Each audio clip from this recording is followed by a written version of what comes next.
Welcome to the Comedy Reset Spotlight. This is the place to be if you want to hear from some of the most innovative and exciting comedy creators from around the globe. On this podcast, you'll hear from a variety of guests who are pushing the boundaries of what comedy can be.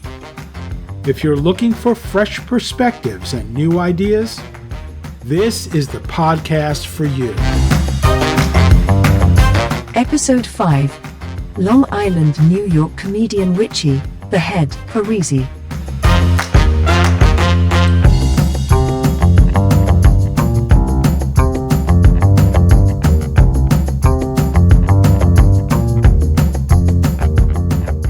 When did you first start doing stand-up comedy?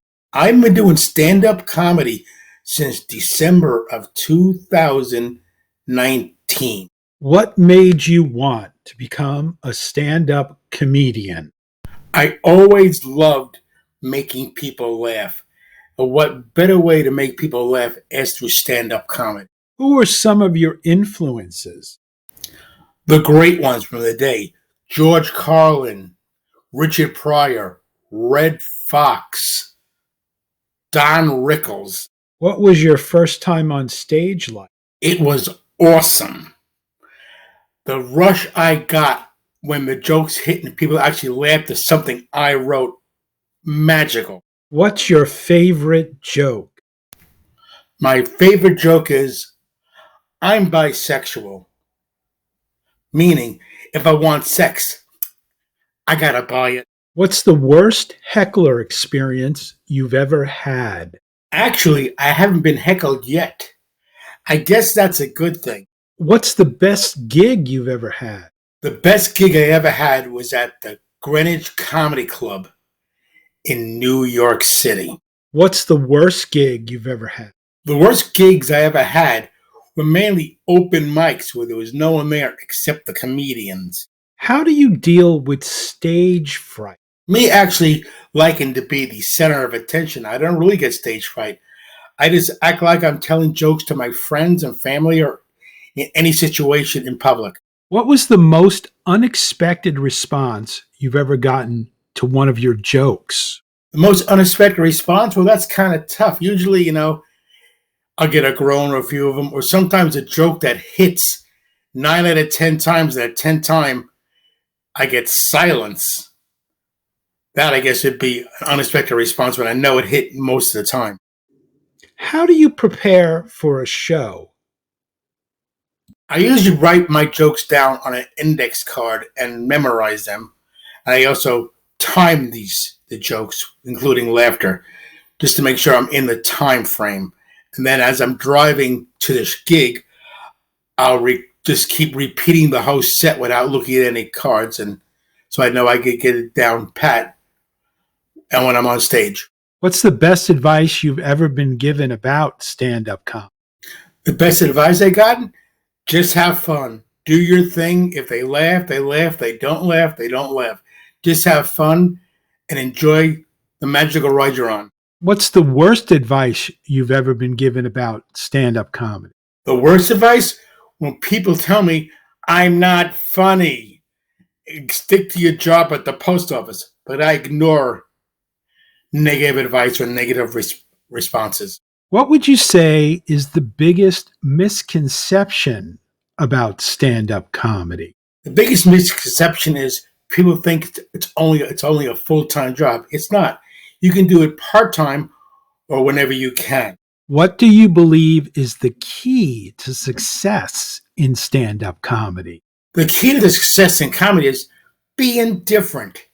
Having your own thought process and showing your take on things that normally people wouldn't think is funny, but you make it funny. Also, being edgy always helps.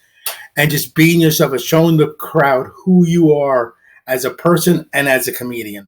What do you think is the biggest obstacle that stand-up comedians face?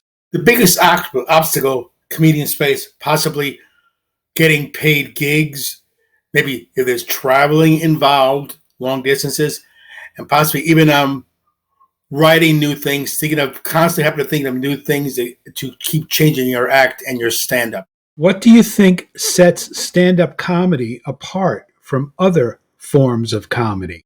Stand-up is a different part of comedy opposed to TV shows and other venues of comedy besides stand-up. Because in stand-up, you're there by yourself. You're one person in front of a crowd of people that are there to laugh. What are the benefits of stand-up comedy?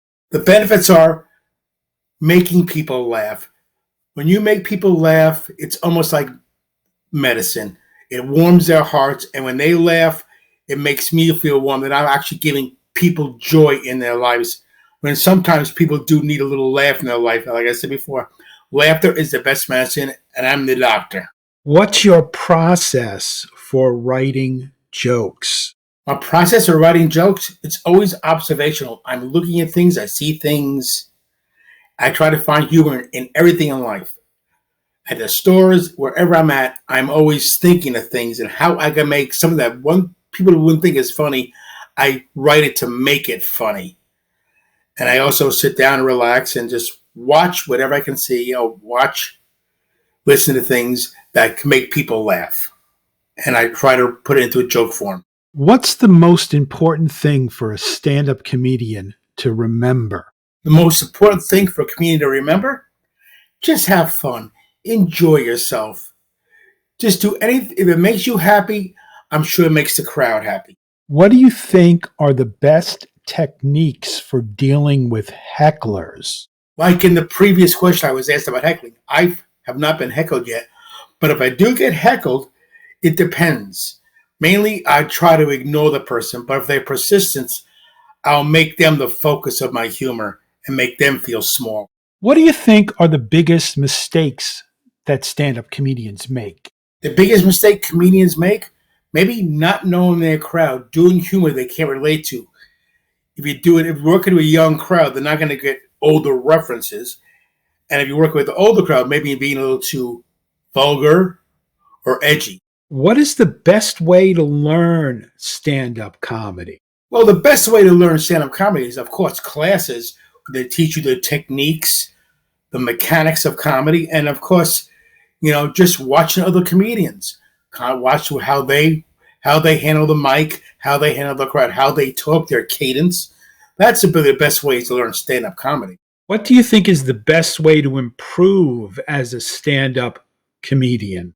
The best way to improve as a stand-up comic, practice, practice, practice. Write. Get out there to as many open mics as you can. Go out there to any shows.